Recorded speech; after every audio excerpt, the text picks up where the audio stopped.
kalau dia udah merasa kembali cukup aman ya. Ustadz, tapi Ustadz nyangka nggak sih dengan perilaku Bilar di luar dari yang Ustadz kenal gitu selama ini? Iya, nggak nyangka. Memang kita belum kenal orang kalau belum bermalam belum safar bareng selama beberapa hari. Masa petugas sholat menurut agama, sejarah mengkosor sholat kita baru kenal orang. Gimana marahnya, gimana waktu capek, gimana nyebunyinya. Kita kan ketemu begitu aja, dan orang kalau ketemu begitu aja semua masih kelihatan manis. Ya, justru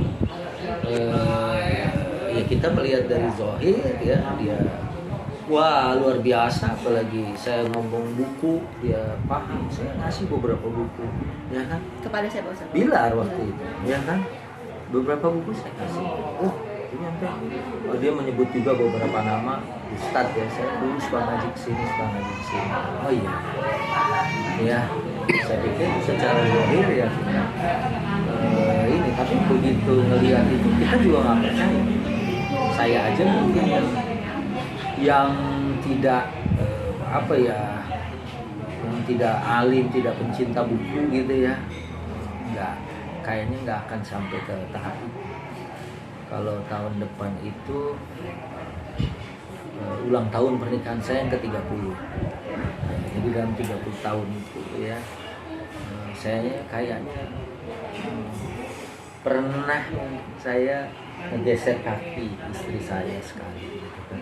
Tapi dalam 30 tahun ya, karena saya mencoba menerjemahkan apa yang dilakukan oleh Rasul. Karena Rasul walaupun di dalam ayat itu ada wadribun, tapi Nabi sebagai teladan kita tidak melakukan itu kepada bahkan pembantu. Artinya orang yang kerja di rumahnya. Ya, jangan cerita anak sama istrinya. Orang yang kerja di rumahnya itu tidak dilakukan. Oh, berarti tafsir ayat itu adalah seperti yang ditafsirkan oleh Rasulullah. Ustadz, ini kan yang Bilar sudah melakukan ini kurang lebih 10 kali kekerasan dalam bentuk apapun yang mungkin puncaknya yang baru ini terjadi gitu. Ada nggak Lesti itu cerita gerak-geriknya ataupun mimiknya gitu Lesti Ustadz? Ya, dia sih nggak cerita ya, karena kita nonton di TV kan kemasannya beda gitu. Sampai sebelum tanggal 28 kan baik di medsosnya atau di TV kalau lagi ngomong bareng, lagi itu bareng kan kelihatan aman-aman aja gitu. Sampai kemudian ternyata seperti itu. Ustaz, Ya. dari tadi kan Ustaz menekankan ya bahwa kalau kita udah melewati jalan itu 10 menit lagi harus jalan.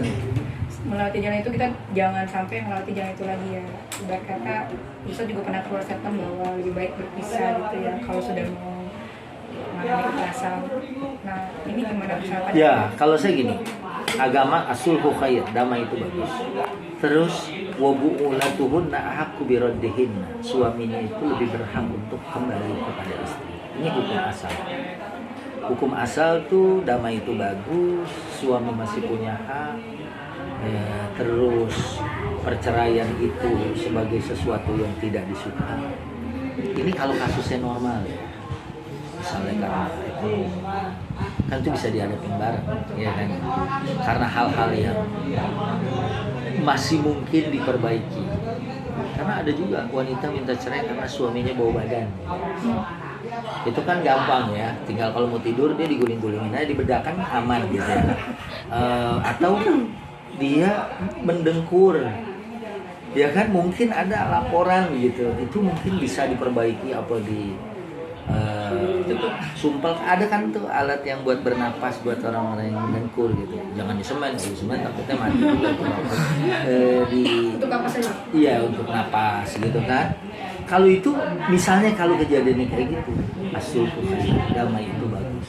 Wa bu'ulatuhunna ahaqqu biraddihinna, suaminya masih punya berhak untuk kembali kepadanya. Dan hakam, jadi dari pihak keluarga, kalau memang mereka mengira setelah itu akan lebih baik, itu jangan menghalangi dulu. Ini asalnya nih ya, hukum asalnya ini nggak boleh dipotong nih, ya kan? Karena kalau ini dipisahin, jadinya sepertinya keberpihakan gitu kan. Nah, ini secara umum ya, secara umum damai itu baik, asulhu khair. Yang kedua, wa bu'ulatuhunna ahaqqu biraddihin, suaminya lebih berhak untuk bisa rujuk kembali. Dan perceraian itu bukan sesuatu yang baik, ya kan? Kalau hal-halnya itu bisa diselesaikan. Cuma ini kan kasusnya adalah kasus yang menyangkut keselamatan diri. Sementara teori maqasid syariah, saya bicara di syariah secara umum.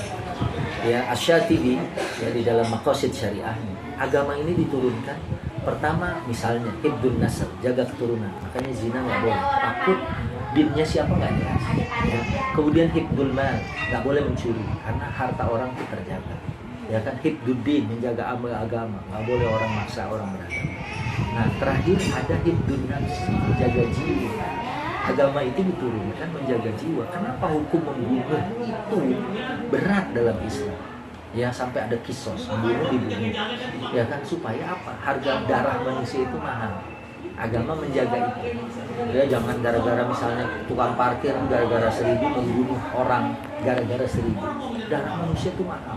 Dia harus membayar dengan darahnya juga, dalam artian Islam itu menghormati nyawa atau ruh manusia. Nah kalau dia merasa terancam, ya dia merasa nggak tentram, ya kan?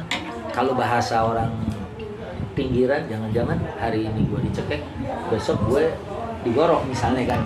Kalau dia merasa seperti itu, ya lebih baik bercerai. Maka itu bisa dipilih sebagai alasan. Yang nggak boleh itu kan ayyuma mra'atin, perempuan mana aja talabat at-talaq min zawjiha, dia meminta cerai karena nggak ada sebab. Ini yang nggak boleh. Misalnya wah hujan nih, kenapa kamu mesti ceraiin saya? Karena hujan kan nggak nyambung gitu kan, atau karena apa gitu, sesuatu yang nggak, karena nafkah kurang aja mungkin itu bisa dibicarakan. Tapi kalau ini menyangkut keselamatan pribadi, maka itu menurut saya hal yang boleh. Dia kan khawatir misalnya lagi tidur nggak tenang, takut itu menjadi memang karakternya dia seperti itu ya.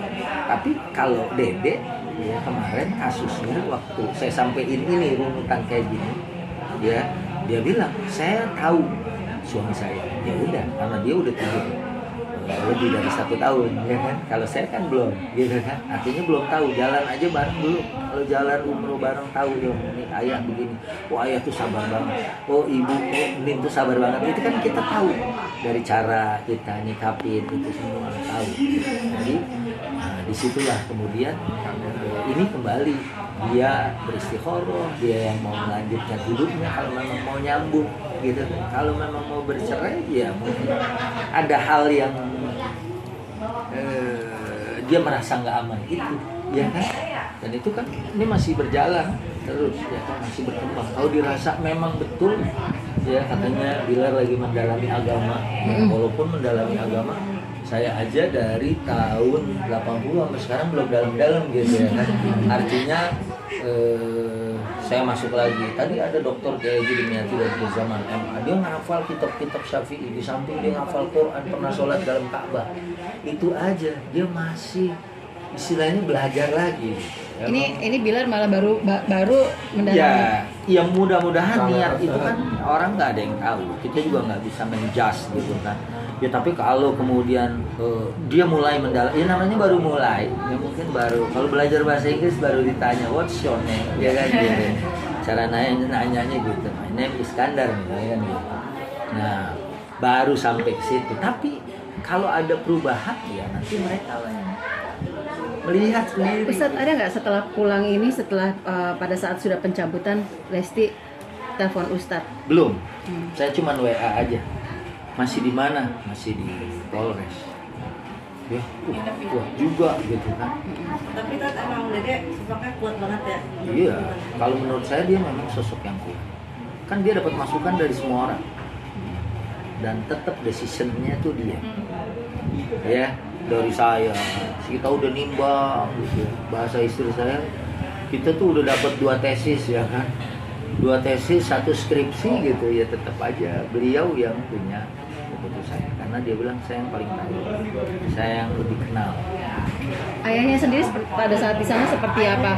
Ya kalau ayahnya pasti namanya dia orang yang membesarkan Lesti ya dia nggak mau lah anaknya tergoreskan. Itu pasti kekhawatiran di hati ayah, sangat khawatir. Ada rasa Sebetulnya ketakutan. kepercayaannya pun saya pikir dia belum. Karena kelihatan dari raut muka ayah masih Ada omongan nggak waktu di Mekah dari ayah Kejora sendiri sama Ustaz? Ya, sisa baik Iya, sebagai sama orang tua. kalau beliau memang minta saya tolong temenin. Kalau Lesti kan mau malah Bilar juga saya yang treatment, ya kan. Dia nggak mau, istilahnya nih ibarat pabrik, dia nggak mau buang limbah kotor di sungai. Jadi dia bilang kalaupun harus berpisah, dia sudah dalam keadaan baik atau dia tahu cara hidup yang baik. Ini dari omongan Dede ya, kalau saya tidak ditakdirkan bersama lagi dengan dia sudah punya karakter yang lebih bagus dari sebelumnya. itu keinginan Dede. Iya, itu kalau menurut saya kan orang yang saya cerita juga sama Dede tentang Nabi waktu ke Taif. Nabi mau dakwah disambitin sama orang Taif. Terus Nabi ke singgah, saya sempat mampir di batunya di Taif itu 60 mil dari Mekah ya, dari di Taif itu. Nabi lagi nyandar, malaikat datang. Gimana nih, kita hancurin aja penduduk Taif. Saya tibanin gunung. Kata Nabi jangan. Saya bilang, Dede mau punya kesabaran kayak gitu ya. Nabi kan udah disambitin, dia pakai logikanya. Nabi disambitin aja, Nabi masih doain kaum itu. Nah, dia tuh mau takhallusnya tuh seperti itu. Artinya takhallusnya mau, kalaupun dia ini udah biarin bisa hidup. Dia nggak punya karakter yang biarin dia mati sekalian. Maksudnya gitu. Dia karakternya nggak. Kalau sebagian kita kan, kalau kita tuh habis disambitin terus tawarin malaikat, ya malaikat bilang mau nyabut 2 gunung, 3 kalau perlu. Kita request sama malaikatnya gitu ya, 3 deh biar mati gitu kan. Tapi apa yang saya lihat sama dia nggak gitu. Dia mau melepas ya, kayak misalnya kalau kita pabrik buang limbah yang udah diinin tuh udah jernih gitu, nggak merusak lingkungan. Yang saya ambil ini memang kadang mungkin bagi sebagian orang nggak enak gitu kan. Ustaz, tapi ada mengarah ke sana nggak sih, Ustaz? Kalau dilihat dari gelagatnya, dari Ustaz tadi bilang dia walaupun dia sudah istiqomah baik mencabut hubungannya, tapi Lesti sendiri yang Ustaz rasakan feeling gitu, dia seperti apa? Apakah memang ya sudah ada jalan yang terbaik lagi gitu? Belum tahu.